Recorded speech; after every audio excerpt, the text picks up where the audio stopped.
Good morning student. अभी तक हमने पढ़ा डिटर्मिनेशन ऑफ ई नॉट यानी स्टैंडर्ड इलेक्ट्रोड पोटेंशियल। तो अभी तक के वीडियो में जो हमने पढ़ा वो क्या पढ़ा कि हम कैसे हाफ सेल का स्टैंडर्ड इलेक्ट्रोड पोटेंशियल पता कर सकते हैं और कैसे हम SHE का कंस्ट्रक्शन करते हैं और कैसे SHE को हम किसी हाफ सेल के साथ ऐड करते हैं और उसके बाद उस सेल में जो डिफ्लेक्शन आता है वो उस हाफ सेल का क्या आ जाता है, स्टैंडर्ड इलेक्ट्रोड पोटेंशियल आ जाता है। तो ये हम लोगों ने पढ़ा। अब हम इसके बाद आगे ये पढ़ेंगे कि हम कैसे प्रिडिक्ट करेंगे कि जो हमारे पास पर्टिकुलर रिडॉक्स रिएक्शन है वो फेजिबल है। फेजिबल का मतलब होता है कि क्या वो रिएक्शन हो रही है या नहीं हो रही, यानी हो रही है का मतलब क्या है कि क्या ये रिएक्शन पॉसिबल है या नहीं है। जनरली हम क्या करते हैं कि कोई भी रिएक्शन जो होती है वो किसी पर्टिकुलर पॉट में होती है, उसके लिए हम पॉट लेते हैं। तो क्या उस पर्टिकुलर पॉट में जो हम रिएक्शन करवा रहे हैं क्या वो उस पॉट में पॉसिबल है या नहीं है। तो हम क्या देखेंगे उसकी स्पॉन्टेनियसली या उसकी क्या देखेंगे फिजिबिलिटी मतलब उसका पॉसिबिलिटी हम देखेंगे कि क्या ये रिएक्शन यहाँ पे पॉसिबल है या नहीं है। तो अब उसके अकॉर्डिंग हम इस पर सबसे पहले हमें ये जानना ज़रूरी है कि इलेक्ट्रोकेमिकल सीरीज़ क्या है। तो ये देखो इलेक्ट्रोकेमिकल सीरीज़ में यहाँ पे देखो यह हाइड्रोजन से ये जो ऊपर लिखे हुए मैंने ये जैसे लिथियम है, लिथियम क्या करता है सबको रिप्लेस कर देता है।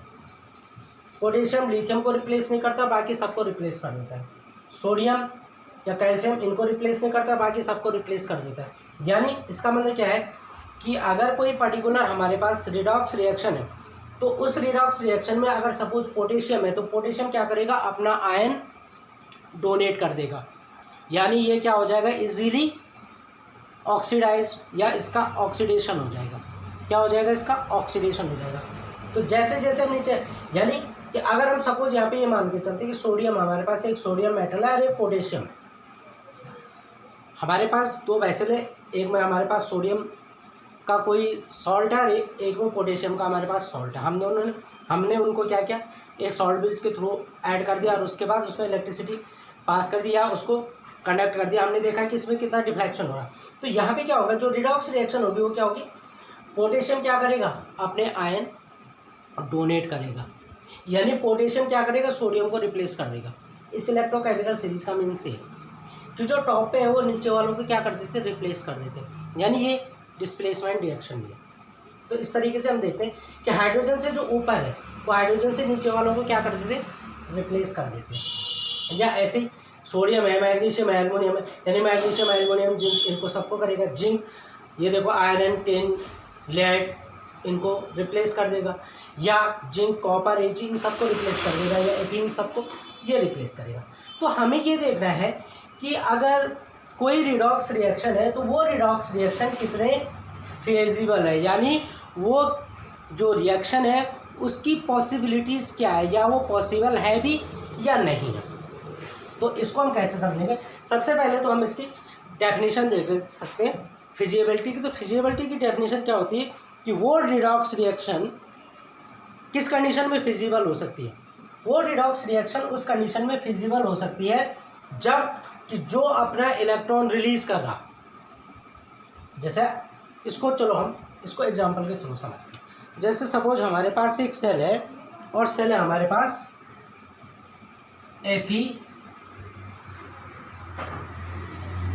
FeSnSO4, ठीक है। क्या है हमारे पास FeSnSO4, ये हमारे पास SN नहीं है, निकल ले लेते हैं, SN की जगह निकल लेते हैं। तो यहाँ पे थोड़ा सा इसमें एक चीज़ और ले लो, निकल, और यहाँ पे ले लो Pb लेड, ठीक है। तो ये इलेक्ट्रोकेमिकल सीरीज जैसे हमारे पास है FeNiSO4 सेल है जैसे हमारे पास। अब हमने ये देखना है कि इस सेल की फिजिबिलिटी क्या होगी, यानी कि अगर हम इस सेल को आयरन पॉट में बनाते हैं तो क्या वो पॉसिबल है, या अगर हम इसको निकल पॉट में बनाते हैं तो क्या वो पॉसिबल है, हमें ये देखना है इसमें।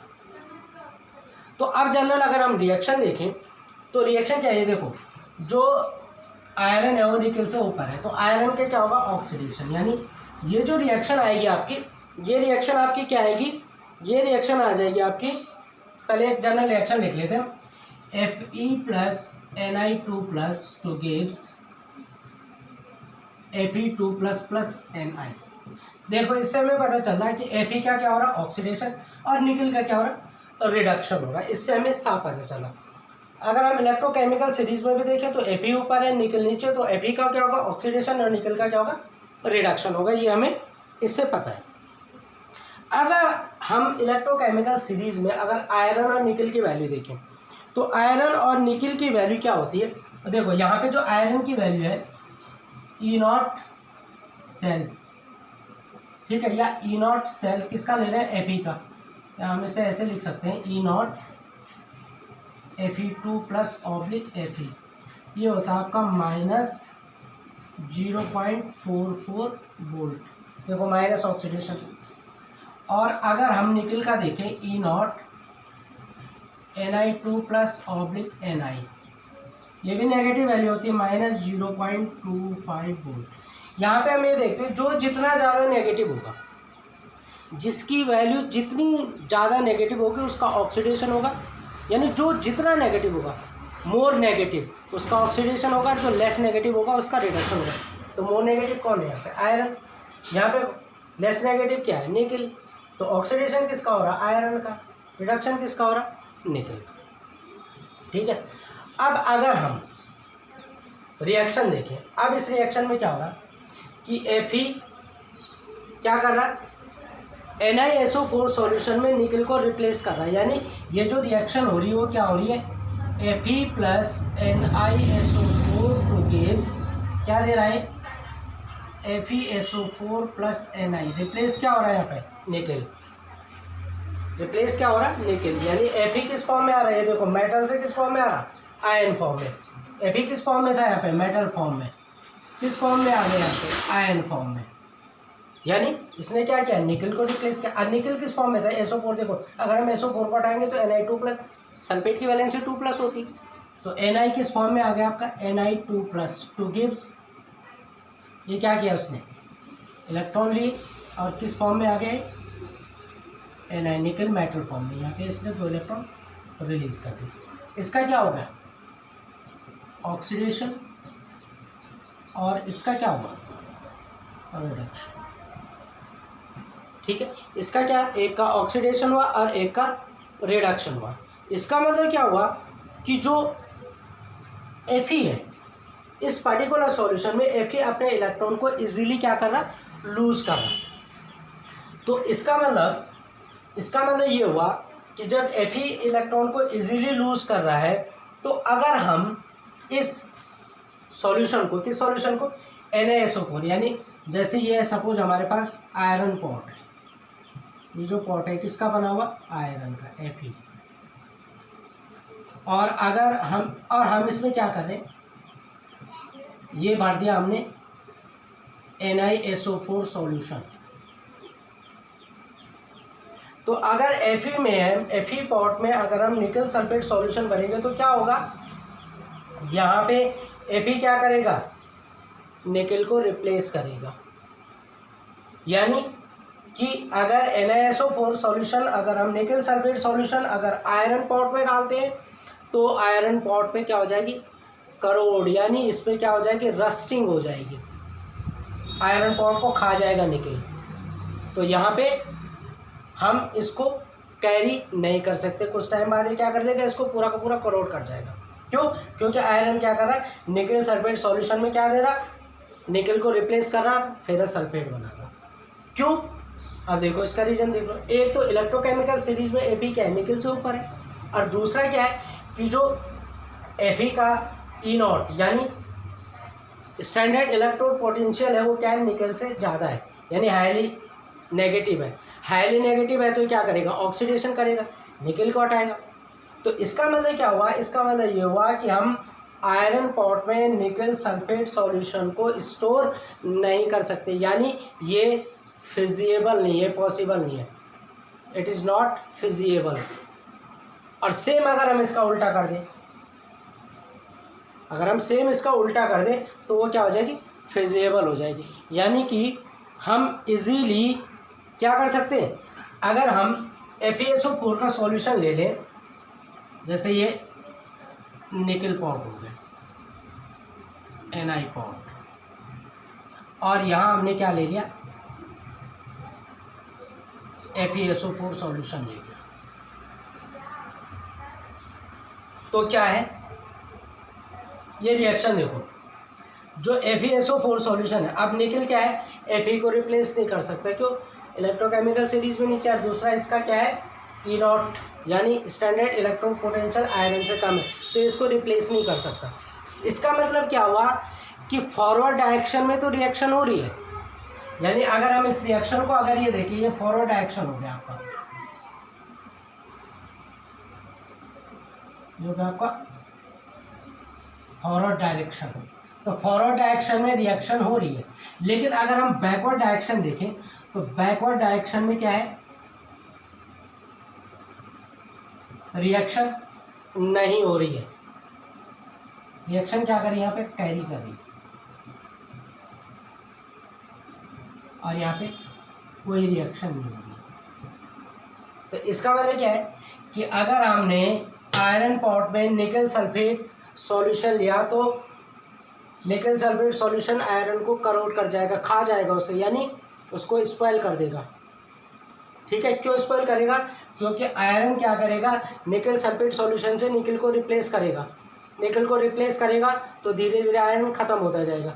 लेकिन अगर हम निकल पॉट में फेरस सल्फेट सॉल्यूशन रखें, जैसे निकल पॉट में हमने क्या किया, फेरस सल्फेट सॉल्यूशन रखा, तो क्या है, इलेक्ट्रोकेमिकल सीरीज में निकल नीचे, आयरन ऊपर है, तो आयरन क्या करेगा, यहाँ पे जो निकल है, निकल आयरन को रिप्लेस नहीं कर सकता, और जब नहीं कर सकता तो ये इसको करोड़ नहीं कर सकता। इसका मतलब क्या है कि हम फेरस सल्फेट सॉल्यूशन को निकल पॉट में कैरी कर सकते हैं, लेकिन निकल सल्फेट सॉल्यूशन को आयरन पॉट में कैरी नहीं कर सकते। तो इसे ही कहा जाता है फिजिबिलिटी ऑफ रिडॉक्स रिएक्शन, कि किसी भी रिडॉक्स रिएक्शन की पॉसिबिलिटी क्या है, कि कौन रिएक्शन कहाँ पे हो सकती है, ये होती है इसकी पॉसिबिलिटी। Is it clear. तो इस टाइप के क्वेश्चन आते हैं, इस टाइप के अभी क्वेश्चन करवाऊंगा मैं, ये न्यूमेरिकल प्रॉब्लम में भी आते हैं, और वहाँ पे लिखा होता है कि इज इट या this redox reaction is possible और नॉट, या इट इज़ फिजिएबल और नॉट। तो कैसे होगा वो अभी क्वेश्चन करते हैं, इससे पहले एक चीज़ और हम डिटरमाइन करेंगे, और वो डिटरमाइन करेंगे हम EMF यानी इलेक्ट्रोमोटिव फोर्स। तो कैसे डिटरमाइन करेंगे ये देखो,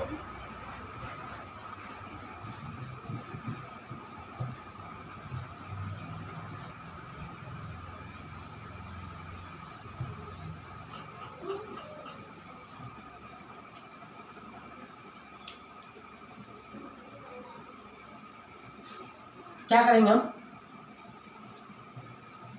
डिटरमाइनिंग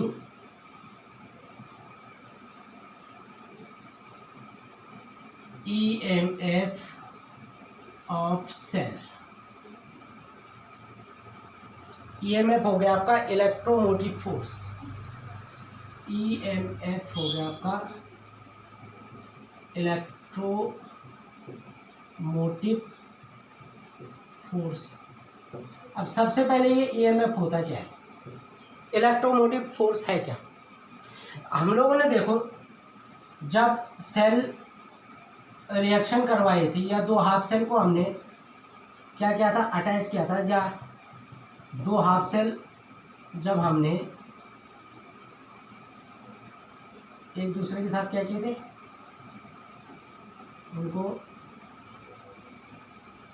उनके अंदर एक सेल रिएक्शन करवाई थी,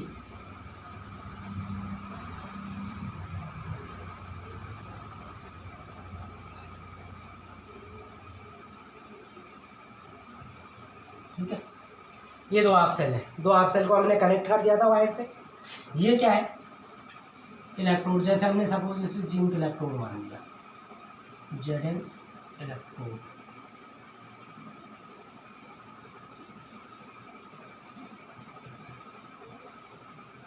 और ये मान लिया हमने कॉपर इलेक्ट्रोड।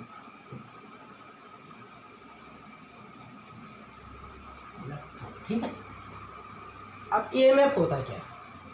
सेल रिएक्शन हमें पता है, यहाँ से आयन गए, यहाँ से करंट का फ्लो, यहाँ से इलेक्ट्रॉन का फ्लो हुआ, इसका अपोजिट करंट का फ्लो हुआ, यहाँ पे गैल्वो ने डिफ्लेक्शन दिखा दिया।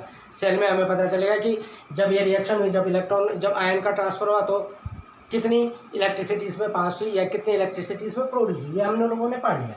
हमें देख रहे हैं कि ईएमएफ होता क्या है। इलेक्ट्रोमोटिव फोर्स क्या है? इलेक्ट्रोमोटिव फोर्स होता है difference between, potential difference between two electron. अब ये देखो, यहाँ पे एक क्या है, ये है आपका जिंक इलेक्ट्रोड, और ये दूसरा आपका, ये जो इलेक्ट्रोड है आपका, ये क्या है, कॉपर इलेक्ट्रोड। तो इन दोनों इलेक्ट्रोड के बीच का पोटेंशियल डिफरेंस, पोटेंशियल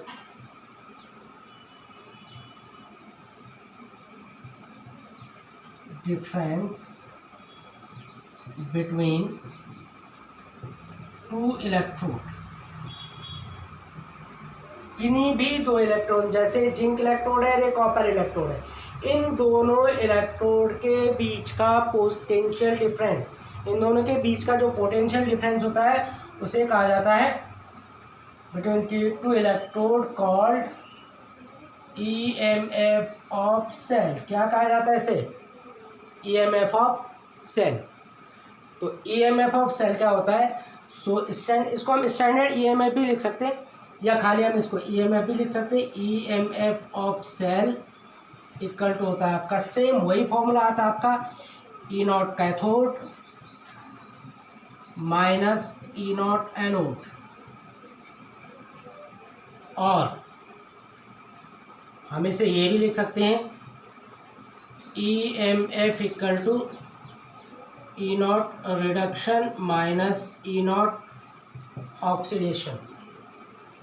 तो जो ई एम एफ हम फाइंड करते हैं उसका फॉर्मूला भी सेम क्या है, वही है, स्टैंडर्ड इलेक्ट्रोड पोटेंशियल, डिनोट हम इसे ई नॉट से। लेकिन दोनों में डिफरेंस क्या है, ई एम एफ और electrode potential. E M F और इलेक्ट्रोड पोटेंशियल में ये डिफरेंस है कि ई एम एफ कब फाइंड करते हैं, या ई एम एफ कब होता है, जब किन्हीं दो इलेक्ट्रोड के बीच में कोई इलेक्ट्रिक करंट पास ना हो रहा हो।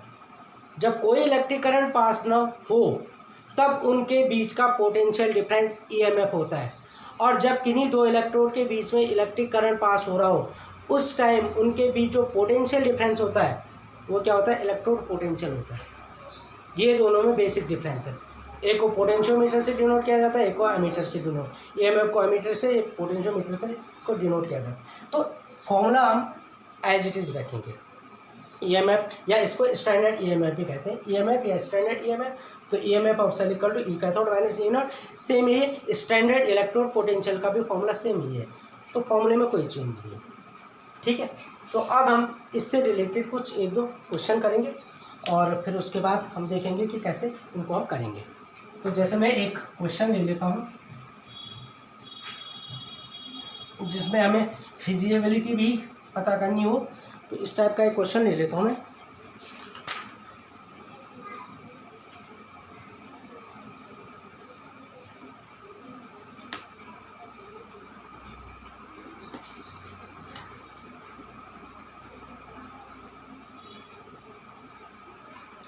जैसे ये आपके पास रिएक्शन है Cu/Cu2+ और एक्वा सॉल्यूशन दे रखा है हमने, that is the aqua solution, salt bridge Ag plus aqua solution Ag, ये हमारे पास एक सेल रिएक्शन। अब यहाँ पे हमें गिवन है if the two half cell work under, if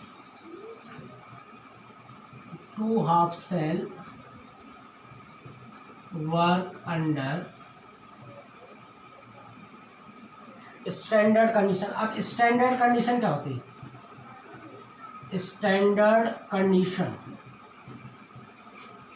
condition क्या होती है? स्टैंडर्ड कंडीशन का मतलब होता है 1 atmospheric pressure, 1 atm pressure and 298 kelvin. 1 atm pressure, 298 kelvin और 1 m कंसंट्रेशन, ये स्टैंडर्ड कंडीशन होती है। जो सेल रिएक्शन आती है वो 298 केल्विन पे आती है, इस चीज़ को ध्यान रखना। 298 केल्विन जो होता है वो स्टैंडर्ड कंडीशन होती है। 298 kelvin, 1 atmospheric pressure and 1 m concentration of cell, ये स्टैंडर्ड कंडीशन होती है। तो अगर बाय द क्वेश्चन में 298 है तो इसका मतलब वो स्टैंडर्ड कंडीशन है, उसका यूज नहीं होता, वो स्टैंडर्ड कंडीशन शो करता है। तो यहाँ पे जो सेल है वो वर्क कर रहा है स्टैंडर्ड कंडीशन में, और स्टैंडर्ड कंडीशन में जब कर रहा है तो हमें इसका फाइंड करना है, calculate the E naught, calculate the EMF of cell. Given है हमें यहाँ पे E naught CU2 plus oblique C equal to plus 0.36 volt and E naught AG plus oblique AG equal to plus 0.80 volt, दोनों positive है। इसका मतलब hydrogen से नीचे आते हैं। अब सेम चीज़ वही है। अब यहाँ पे देखो इलेक्ट्रोकेमिकल सीरीज में अगर हम देखें तो जो AG है वो CU से नीचे, इसका मतलब CU का क्या होगा, ऑक्सीडेशन होगा। जो AG है वो CU से नीचे है, ऑक्सीडेशन होगा। यहाँ से भी हमें पता चल रही है, देखो सेल रिप्रेजेंटेशन थे, metal form then ion form. तो जिसकी मेटल फॉर्म पहले आती है और उसके बाद आयन फॉर्म आती है उसका ऑक्सीडेशन होता है, और जिसकी आयन फॉर्म पहले आती है देन मेटल फॉर्म उसका रिडक्शन होता है। तो ये हमें यहाँ सेल रिप्रेजेंटेशन से भी पता लग जाता है, ठीक है। तो अब हम इसका EMF, सेम फॉर्मूला EMF यानी ई नॉट सेल, इसको हम EMF भी लिख सकते हैं, या ई नॉट सेल भी हम इसे लिख सकते हैं। तो हम ई नॉट सेल ही लिख लेते हैं। EMF mean E naught cell और EMF of cell, EMF equal to E naught से ही डिनोट करते हैं इसे जनरली। ई नॉट सेल और EMF इक्वल टू क्या हो जाएगा आपका, ई नॉट कैथोड, पहले कैथोड आएगा जिसका रिडक्शन होता है, माइनस ई नॉट एनोड, तब वो आता है जिसका यानी एनोड माइनस में आएगा, कैथोड आपका पॉजिटिव आएगा। पहले कैथोड आएगा then anode, E naught cathode minus E naught anode, यानी E naught reduction minus E naught oxidation. तो कैथोड पे कौन जा रहा है, कैथोड पे हो जाएगा जिसका रिडक्शन होगा। रिडक्शन किसका हो रहा है, AG का। तो ये क्या हो जाएगा, E naught AG plus oblique AG minus E naught CU2 plus oblique CU का क्या हो रहा है, ऑक्सीडेशन। तो ई नॉट सेल क्या हो जाएगा आपका, E naught cell EMF of cell, अगर हमें EMF ऑफ सेल फाइंड करना है तो E cell E naught cell हो जाएगा आपका। E naught AG plus oblique AG कितना गिवन है, प्लस 0.80 प्लस 0.80 माइनस CU की वैल्यू क्या है, प्लस 0.36 वोल्ट। कितना हो जाएगा माइनस करके, करो इसे माइनस करके कितना हो जाएगा, तो प्लस माइनस माइनस हो गया, तो 0.80 माइनस 0.36, 10 से 6 को माइनस किया 4, ये हो गया तुम्हारा 7, 7 से 3 को माइनस किया 8 है, 874 0.44,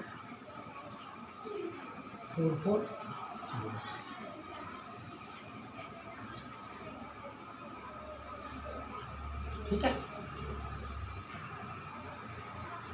ये आपका, तो ये ई नॉट जो CU2 प्लस ऑब्लिक CU 0.36, ये जो स्टैंडर्ड वैल्यू होती है इसकी, ये होती है 0.34 वोल्ट। तो इसको थोड़ा बहुत डिफ्लेक्शन आ जाता है, इसको आप ऐसे भी कर सकते हैं, 0.80 माइनस 0.34 दैट इज 0.46 वोल्ट। तो थोड़ा बहुत डिफ्लेक्शन अगर आ जाए, वैसे जो स्टैंडर्ड वैल्यू होती है इसकी 0.34 वोल्ट होती है, उसको कर सकते हैं। तो ये आपकी क्या आ गई, ई नॉट सेल। ये आप इस तरीके से इसको निकालेंगे, समझ गए। तो ये आपकी इस तरीके से वैल्यू आपकी आ जाएगी। क्लियर बच्चों। तो इस तरीके क्वेश्चन मैं आपको दूंगा, आपने फॉर्मूला सेम करना है, अप्लाई करना है, और अप्लाई करने के बाद आपको इस तरह के क्वेश्चन करने हैं, जहाँ प्रॉब्लम होगी वो आप पूछ लेंगे। ओके।